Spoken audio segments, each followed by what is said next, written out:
Hello students, कैसे हो आप लोग। आज मैं तीसरे वीडियो के साथ आप लोगों के सामने प्रेजेंट कर रहा हूं। चैप्टर का नाम वही करंट इलेक्ट्रिसिटी है। पिछले दो वीडियो में हमने रेजिस्टेंस के बारे में बताया, करंट और ड्रिफ्ट वेलोसिटी के बारे में बताया, रेजिस्टेंस कौन सा फैक्टर पर डिपेंड करता है इसके बारे में बताया, रेजिस्टिविटी कौन सा फैक्टर पर डिपेंड करता है इसके बारे में बताया। और वो दोनों वीडियो में बहुत एकदम पॉजिटिव रेस्पॉन्स मिला, इसलिए होप करता हूँ कि आगे जो थर्ड वीडियो भी जो है उसमें आप पॉजिटिव रेस्पॉन्स देंगे। मेरा नाम उदय कांत रॉय, फिजिक्स टीचर, और मेरा नंबर लिखा हुआ है 9891160799। सो इस वीडियो को मैक्सिमम से मैक्सिमम आप सब्सक्राइब करें, क्योंकि जितना आप सब्सक्राइब करते हैं मेरे अंदर एक पॉजिटिव थिंक एक उभर कर आती है कि जिससे कि हम उसको आपको मैक्सिमम से मैक्सिमम सपोर्ट कर सकें। तो आज मैं जो पढ़ाने जा रहा हूँ पार्ट थर्ड में, relation between temperature and resistance. देखो, in 11th class already you have read about it. क्या there are three types of the expansion of the metals. क्या क्या है? Linear expansion, superficial expansion and cubical expansion. तो on the basis of linear expansion L2 is equal to L1 1 plus alpha delta T। L2 क्या represent करता है? Final length. L1 क्या represent करता है? Initial length. और अल्फा क्या कहलाता था? Coefficient of linear expansion, coefficient of linear expansion. अब यहाँ पर देखो, इस चैप्टर में आपने पढ़ चुका है कि रेजिस्टेंस जो होता है लेंथ के डायरेक्टली प्रोपोर्शनल। और जैसा आपने देखा यहाँ से कि change in length directly proportional to temperature होता है, चेंज इन टेम्परेचर का। और resistance also depends upon the temperature. तो on the basis of this we can write the same equation like this, RT is equal to R0 1 plus alpha delta T। इसमें RT क्या represent करता है? Resistance at higher temperature. R0 क्या represent करता है? Resistance at lower temperature. और delta T तो आपको पता होगा, डेल्टा T जो होता है T minus T0, change in temperature, change in temperature.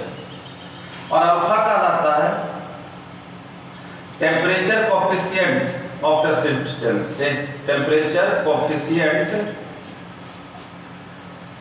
Of resistance. देखो ये सब जो फैक्टर, इसका मतलब क्या है, या क्या समझना, ऐसा नहीं कि 0 डिग्री सेल्सियस पर रेजिस्टेंस हो, resistance at initial temperature, resistance at final temperature. तो यहां से अगर हम एक इक्वेशन निकालें तो RT is equal to R0 plus R0 alpha delta T लिखते हैं। तो यहां से RT minus R0 is equal to R0 delta T। तो यहां से अल्फा निकालना है, तो अल्फा जो हो जाएगा RT minus R0 upon R0 delta T। This is the relation of alpha, temperature coefficient of resistance. अब इसका अगर एसआई यूनिट पूछे कि इसका एसआई यूनिट क्या होगा, तो आप बता सकते हो।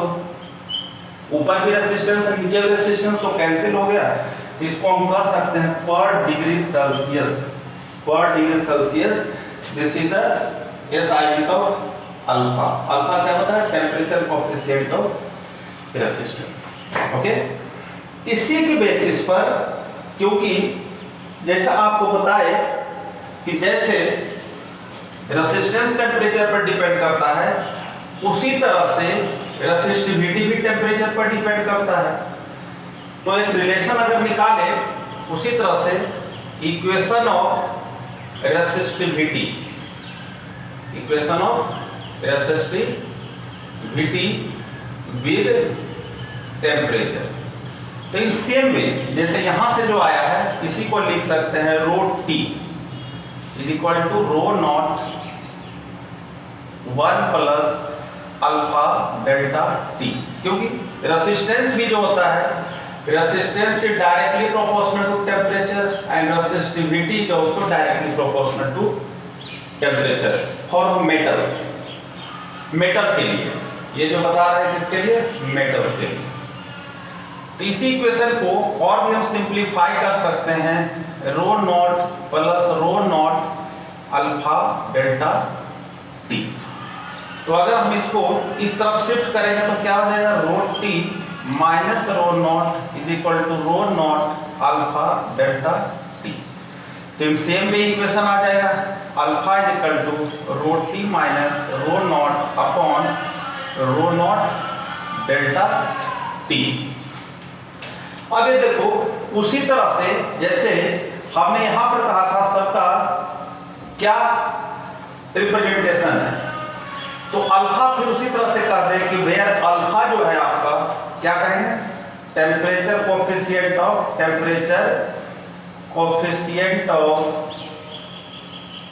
रेसिस्टिविटी, टेम्परेचर कोफिशिएंट ऑफ, वहां रेसिस्टेंस कहते थे, यहां पर क्या होगा, temperature coefficient of resistivity.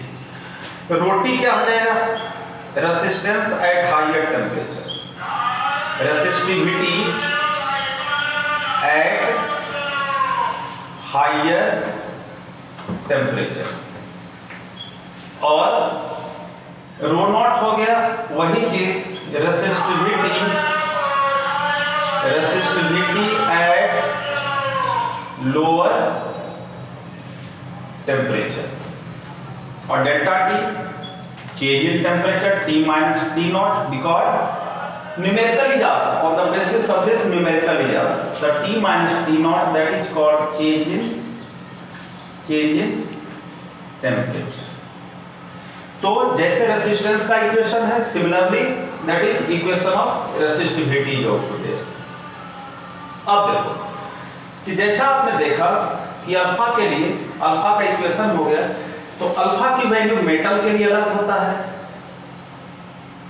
Alloy के लिए अलग होता है, एंड सेमीकंडक्टर के लिए अलग होता है। तो अब हम लोग देखते हैं ग्राफ, क्या देखते हैं, ग्राफ। तो ग्राफ बिटवीन जो है, देखो आपका जो इक्वेशन आया है, यहां से ग्राफ से रिलेटेड जब हम देखते हैं, ग्राफ जब हम स्टडी करेंगे, ग्राफ बिटवीन किसके किसके, रो मतलब क्या हुआ, what is the meaning of rho, that indicates resistivity and T temperature. तो अभी आपने देखा alpha is equal to rho T minus rho naught upon rho naught delta T there. अब देखो, तो सबसे पहले मेटल के लिए कंसीडर करते हैं, फॉर मेटल कंडक्टर। मेटल में क्या क्या किया गया, कॉपर आ गया, आयरन आ गया, एल्युमिनियम आ गया, ओके।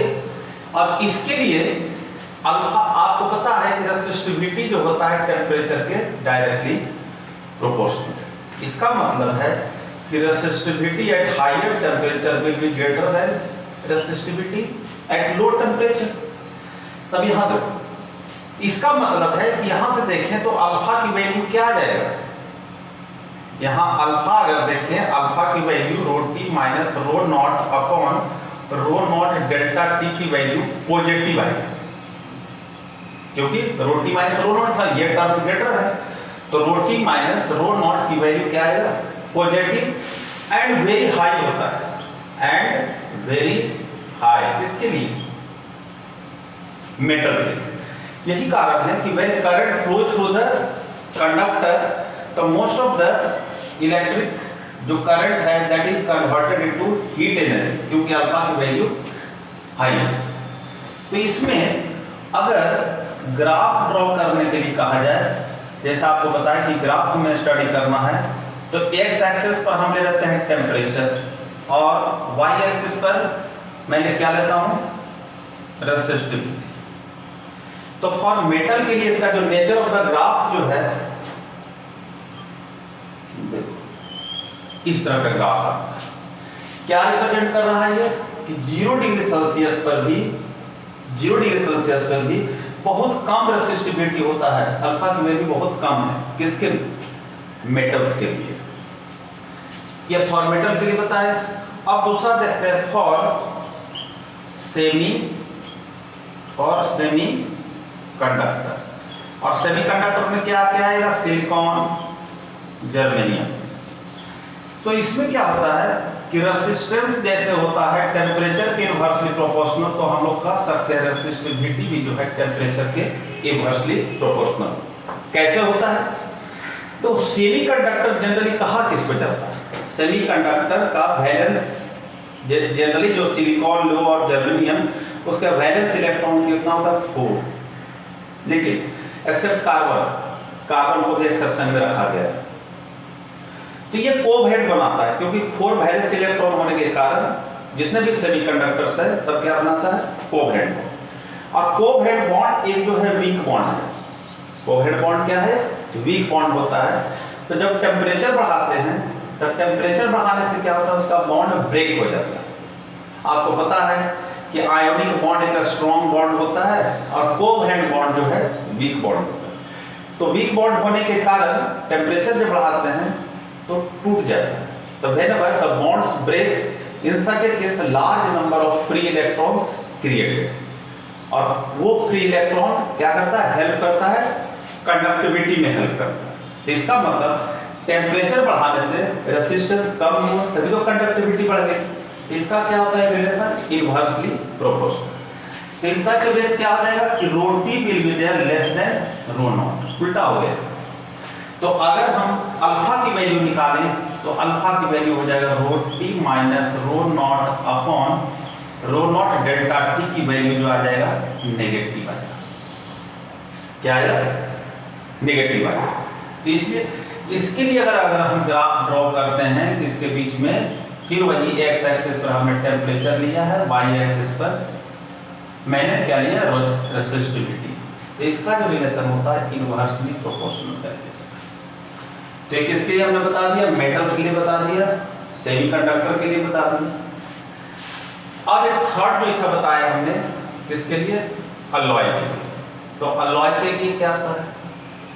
अलॉय में क्या क्या आता है बताओ? कांस्टेंट टैन, यूरेका, फिर मैंगनीन, ये सब। अच्छा, यहां से एक क्वेश्चन भी पूछा जाता है कि from this chapter correct electron there are how many 4 experiment you have to perform in the lab. एक पोटेंशियोमीटर का होता है, एक मीटर ब्रिज का। तो it is asked the question और it is asked in the viva also कि why the wire of potentiometer is made up of alloy. और दूसरे में भी इस तरह से कि what material is used to make the wire of potentiometer और मीटर ब्रिज। तो यही सब अलॉय का बना होता है, कांस्टेंट टैन, यूरेका और मैंगनीज का। लेकिन क्यों बना होता है उसका क्या रीजन है? देखो कि इसके लिए जो अल्फा की वैल्यू जो होता है, अल्फा जो बताया रो T minus rho naught upon rho naught delta T, इसकी वैल्यू पॉजिटिव तो होता है, पॉजिटिव बट वेरी स्मॉल। इसलिए कहने का मतलब कि लो टेम्परेचर पर ये ज्यादा हीट प्रोड्यूस नहीं करता है। कहने का मतलब है कि इसके लिए अगर ग्राफ ड्रॉ करें, इसका जो ग्राफ अगर ड्रॉ किया जाए तो रेसिस्टिविटी और टेम्परेचर के बीच में ग्राफ ड्रॉ किया जाए तो देखो 0 डिग्री सेल्सियस पर, क्योंकि लो टेम्परेचर में भी इस पर हाई रेसिस्टिविटी होता है। तो अलॉय के लिए क्या होता है? पॉजिटिव है लेकिन बट वेरी स्मॉल, और साथ साथ इसका ग्राफ है कि कम टेम्परेचर पर इस पर कोई ज़्यादा अफेक्ट नहीं होता, अल्फा की वैल्यू चेंज नहीं होता। तो ये 3 ग्राफ हमने बताया रेसिस्टिविटी से। अच्छा, इसमें एक और ग्राफ आता है, हालांकि टेम्परेचर के साथ नहीं है, पीछे वाला वीडियो में हमने नहीं बताया है। एक ग्राफ आता है VI ग्राफ। क्या आता है? VI graph. तो VI ग्राफ क्या है कि VI ग्राफ किसके लिए? फॉर गैलियम आर्सेनाइड, ये सीबीएसई के लिए बहुत ही इंपॉर्टेंट होता है। गैलियम आर्सेनाइड क्या होगा? अलॉय है, क्या चीज है? सेमीकंडक्टर। लेकिन उसके लिए VI ग्राफ ड्रॉ करना है। तो VI ग्राफ क्या होता है? देखो इसका कि पोटेंशियल V और I के बीच में हम ग्राफ ड्रॉ करते हैं, x एक्सिस पर VD और y एक्सिस पर I।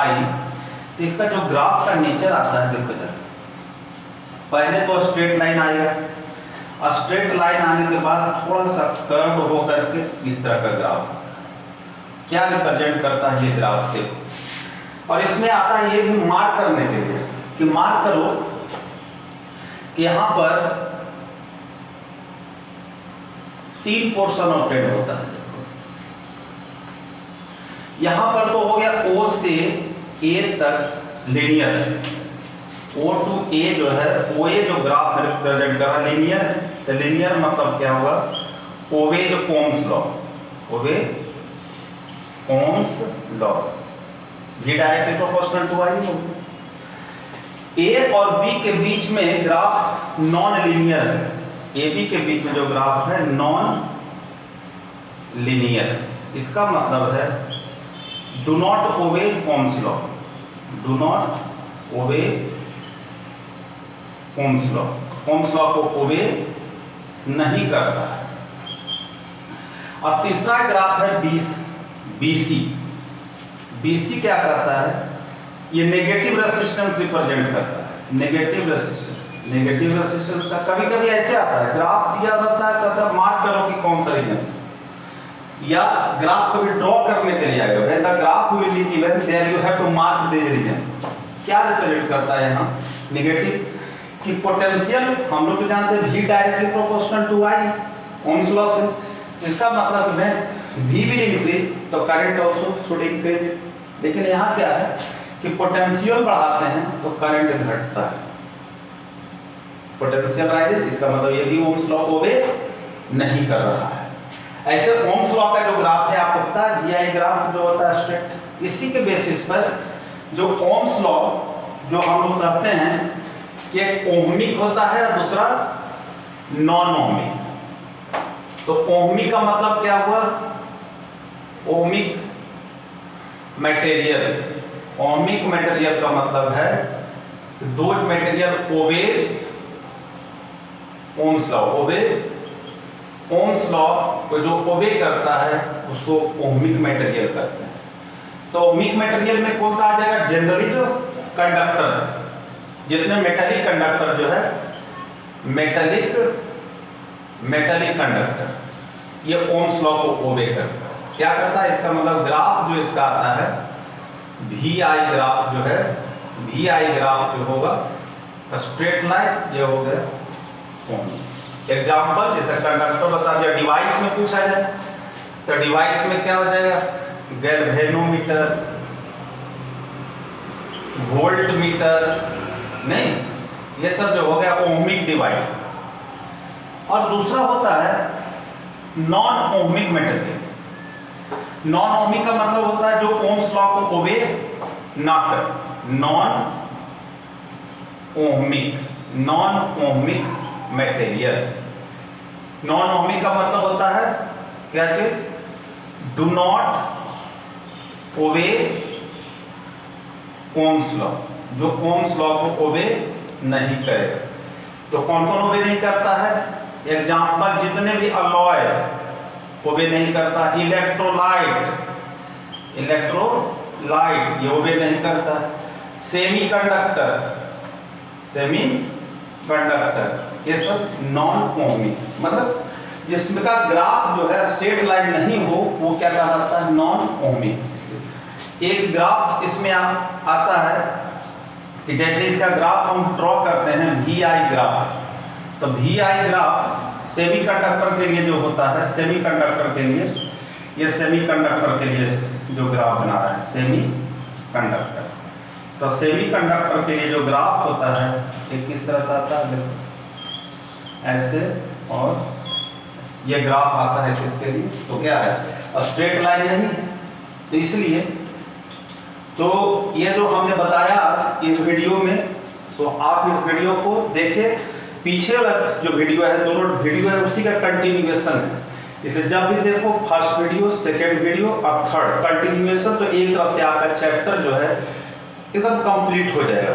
ईच टॉपिक इसके अंदर कुछ सीबीएसई ने डिडक्ट कर दिया है, जो नया आया डिलीट कर दिया है कुछ टॉपिक, उसको हम नहीं पढ़ाएंगे। So thank you all of you.